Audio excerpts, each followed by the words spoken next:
सुबह से सारी मुसलमान दुनिया से मुझे मुबारकें मिल रही हैं।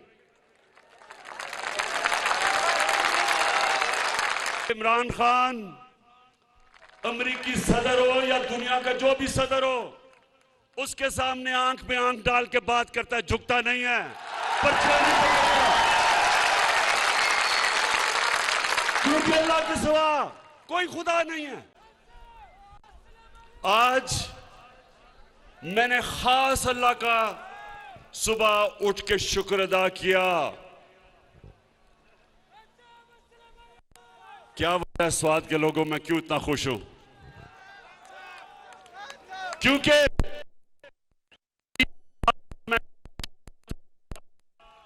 मैं और मेरी टीम, पाकिस्तान का फॉरेन ऑफिस, मेरा फॉरेन मिनिस्टर शाह महमूद कुरैशी, हमारा यूनाइटेड नेशंस में एम्बेसडर मुनीर अकरम, 3 साल से हम कोशिश कर रहे थे कि इस्लामोफोबिया के खिलाफ यूनाइटेड नेशंस में रेजोल्यूशन पास करें। अब नौजवानों, इस्लामोफोबिया क्या है? क्या चीज है ये मैं आपको समझाता हूं। 9/11 के बाद एक पूरी नफरत की लहर चली मुसलमानों के खिलाफ मगरिब में। और वो क्या थी? वो 2 वजह पे थी। एक कि उन्होंने दहशतगर्दी और इस्लाम को इकट्ठा कर दिया। दहशतगर्दी का कोई दीन नहीं होता, इस्लाम और दहशतगर्दी का कोई ताल्लुक नहीं, उसके बावजूद उन्होंने इकट्ठा कर दिया और मुसलमानों को ऐसे तासुर दिया कि इस्लाम की वजह से दहशतगर्दी है। एक ये, और दूसरा वो हमारे नबी सल्लल्लाहु अलैहि वसल्लम, उनकी शान में गुस्ताखी करते थे और जो भी उसके खिलाफ मुजाहरा करे वो आजादी राय के नाम पे, फ्रीडम ऑफ स्पीच के नाम पे, वो और हमें बुरा भला कहते थे कि देखें ये बड़े तंग नजर हैं। 3 साल कोशिश की। OIC की मीटिंग में, इस्लामिक कॉन्फ्रेंस में, सबसे पहले 3 साल पहले मैंने अपने सारे मुसलमान मुल्कों को कहा कि हमें मिलके हर फोरम पे इसके खिलाफ बात करनी चाहिए। उसके बाद यूनाइटेड नेशंस की तकरीर, वहां जाके पहली दफा किसी पाकिस्तान के सरबराह ने इस्लामोफोबिया के खिलाफ बात की और मुसलसल मैं कोशिश करता रहा। मेरे यहां नौजवान जब भी कोई नबी की शान में गुस्ताखी करते थे, सड़कों पे निकलाते थे, तोड़ फोड़ करते थे, लेकिन कोई फर्क नहीं पड़ता था। तो मैं इनको तब कहता था, नौजवानों, मैं ये केस लड़ूंगा और इंटरनेशनली मैं केस लड़ूंगा। और कल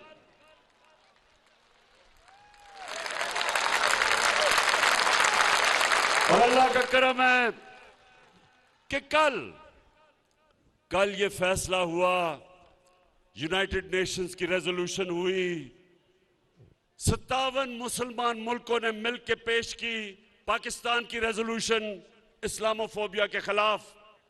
सुबह से सारी मुसलमान दुनिया से मुझे मुबारकें मिल रही हैं। इस्लामोफोबिया का नुकसान सबसे ज्यादा जो मुसलमान मगरबी ममालिक में थे उनको होता था। आदमी दाढ़ी वाला निकलता था, उसको बुरा भला कहते थे। औरत, मुसलमान औरत हिजाब करती थी, उसको सड़क पे गालियां निकालते थे, कोई पूछने वाला नहीं था। और आज सबसे ज्यादा जो खुश है वो बैरून मुल्क पाकिस्तानी है, बैरून मुल्क मुसलमान है।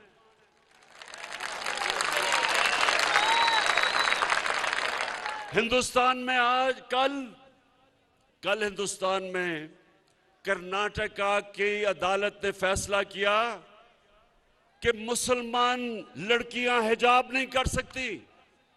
इसको इस्लामोफोबिया कहते हैं कि मुसलमान लड़कियों को हिजाब करने से अदालत ने मना कर दिया, क्योंकि वहां एक तासुब वाली, तंग नजर वाली आरएसएस की हुकूमत जो इस्लाम के खिलाफ है, मुसलमानों के दुश्मन है, अदालत ने यह फैसला कर दिया कि औरत अपने सर पे चादर नहीं ले सकती। यानी औरतें कपड़े उतार तो सकती हैं, लेकिन कपड़े पहन नहीं ज्यादा सकती। ये है इस्लामोफोबिया। और शुक्र है अल्लाह का कि हमारी कोशिशों की वजह से यूनाइटेड नेशंस ने ये रेजोल्यूशन पास की। और अब मैं सवाल पूछता हूं, मौलाना फजलुर रहमान, मैं तुम्हारे से सवाल पूछता हूं,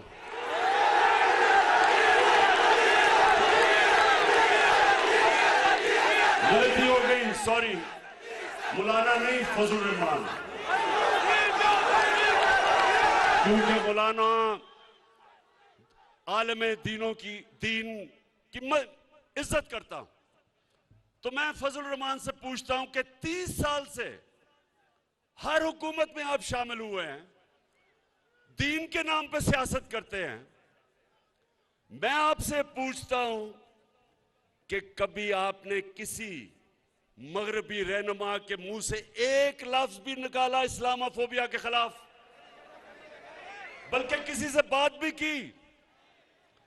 जब हमारे मदरसों के बच्चों को आप निकालते हैं इमरान खान के खिलाफ, तो उनको क्या कहते हैं कि ये यहूदी लॉबी है। तो शर्म आनी चाहिए कि जिसको यहूदी कहते थे उसने वो काम किया है जो आपने आज तक 30 साल में नहीं कर सके। पाकिस्तानियों, ये 1973 के बाद 1973 में पाकिस्तान की असेंबली ने फैसला किया था कि जो लोग हमारे नबी सल्लल्लाहु अलैहि वसल्लम को आखिरी पैगंबर नहीं मानते वो मुसलमान नहीं हैं। ये 1973 की असेंबली ने फैसला किया था।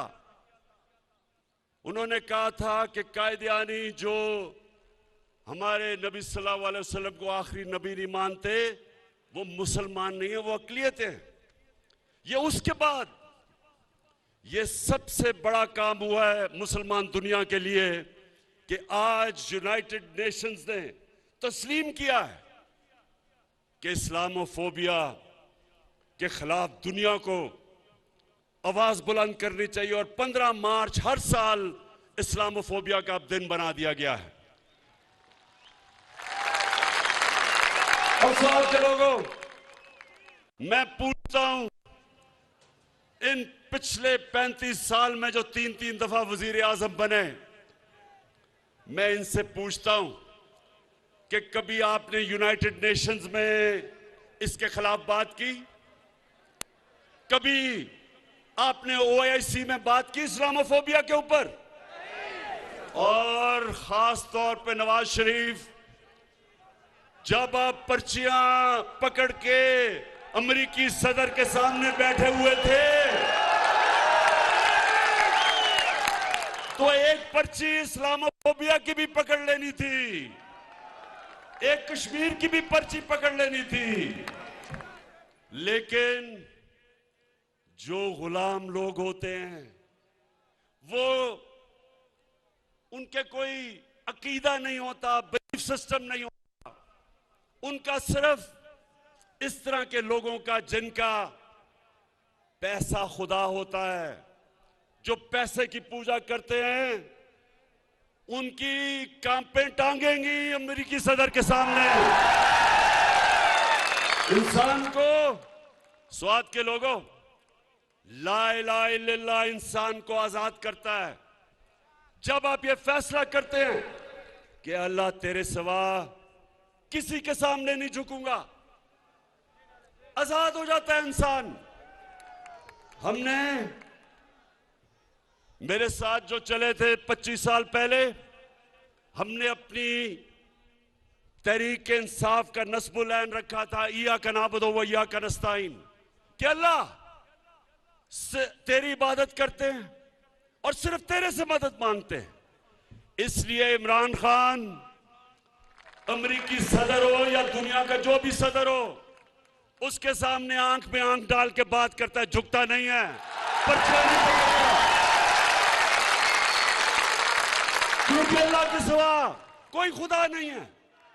नौजवानों, कोई खुदा नहीं है अल्लाह के सिवा। हमारे मुल्क में जब 2008 से लेके 2018 तक ये दो जमातों पीपल्स पार्टी और नून लीग जब इक्तदार में थे, 400 ड्रोन हमले हुए पाकिस्तान पे, 400।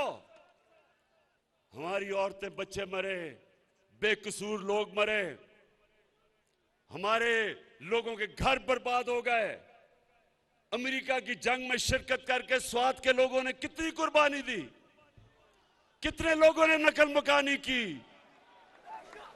घर उजड़ गए लोगों के। तो क्या ये जो दो मुल्क के सरबराह थे, कभी इन्होंने अमेरिका को ये कहा कि एक तरफ हम तुम्हारी जंग में शिरकत कर रहे हैं, दूसरी तरफ हमारे ऊपर ही बमबारी कर रहे हैं? ये कभी दुनिया की तारीख में कभी किसी मुल्क पे ये गुजरी है? नहीं गुजरी। ये क्यों नहीं बोले? स्वात के नौजवानों, आप बाशऊर लोग हैं, सुने क्यों नहीं बोले? अगर इमरान खान के भी अरबों रुपए मुल्क से बाहर ऑफशोर अकाउंट्स में पड़े होते, मैंने यहां से चोरी करके मैं भी बड़े बड़े महलात लंदन के अंदर मेरे होते, बच्चे मेरे महलों में रह रहे होते, बड़ी बड़ी गाड़ियां मैं चला रहा होता चोरी के पैसे से, तो मैं भी उनके सदर के सामने पर्चियां लेके बैठा होता।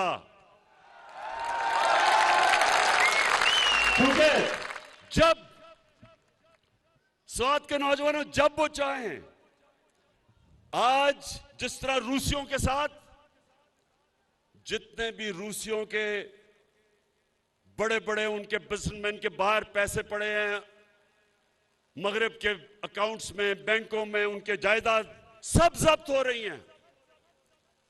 तो इनको भी पता है कि जिधर इनके पैसे पड़े हैं, इनके महलात हैं, जब चाहे वो इनको जब्त कर सकते हैं। इनके पैसे ने इनको गुलाम बनाया है, इनके चोरी के पैसे ने इनको झुका दिया उनके सामने। और इन्होंने इस कौम को, जो एक अजीम कौम है, इन्होंने हमें भी अपनी हरकतों से हमें दुनिया में जलील किया है। ये सुन लें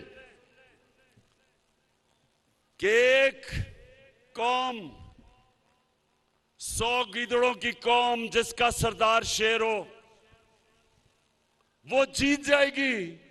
100 शेरों की कौम जिसका सरदार नवाज शरीफ की तरह गीदड़ हो,